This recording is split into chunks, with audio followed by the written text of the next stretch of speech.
శ్రీకృష్ణుడు గీతలో చెప్పిన ధర్మసూత్రాలు. ఒక క్షణం ఆలోచించండి.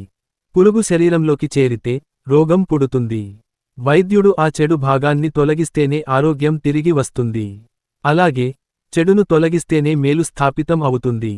భగవద్గీతలో శ్రీకృష్ణుడు అర్జునుని క్షత్రియ ధర్మం గుర్తు చేస్తాడు. పుట్టినవాడు చావక తప్పదు. నీ బాధ్యత, నీ కర్మ, నీ కీర్తి ఇవన్నీ యుద్ధంలో నిలబడడంలోనే ఉన్నాయి.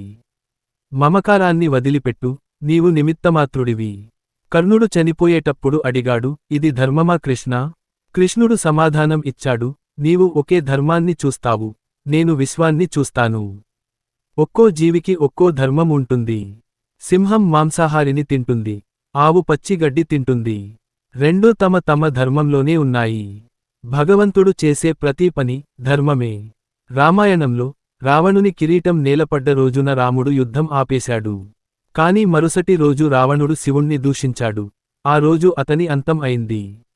బ్రాహ్మణుడు కత్తి పట్టి యుద్ధం చేయడం ధర్మవిరుద్ధం. కాని శత్రువుని జయించడానికి అతని పద్ధతినే ఉపయోగించాలి. అందుకే శ్రీకృష్ణుడు ధర్మరాజుని అశ్వత్థామహత అని పెద్దగా, కుంజరహ అని చిన్నగా చెప్పమన్నాడు. అధర్మాన్ని అధర్మంతోనే జయించాలి. కాని లక్ష్యం ఎల్లప్పుడూ లోక కళ్యాణమే కావాలి. అందుకే చిన్న వయసులోనే పిల్లలకు గీతా బోధ చేయాలి. ప్రపంచ విద్యలు పొట్టకూటి కోసం అవసరమైతే దైవజ్ఞానం మానసిక ధైర్యం కోసం అవసరం. సైన్యం ఎప్పుడూ సిద్ధంగా ఉంటేనే దేశం రక్షితం. అలాగే మన మనస్సు గీత జ్ఞానంతో ఎప్పుడూ సిద్ధంగా ఉండాలి. గీతా బోధ భయపడే అర్జునుడిని ధీరుడిగా మార్చింది.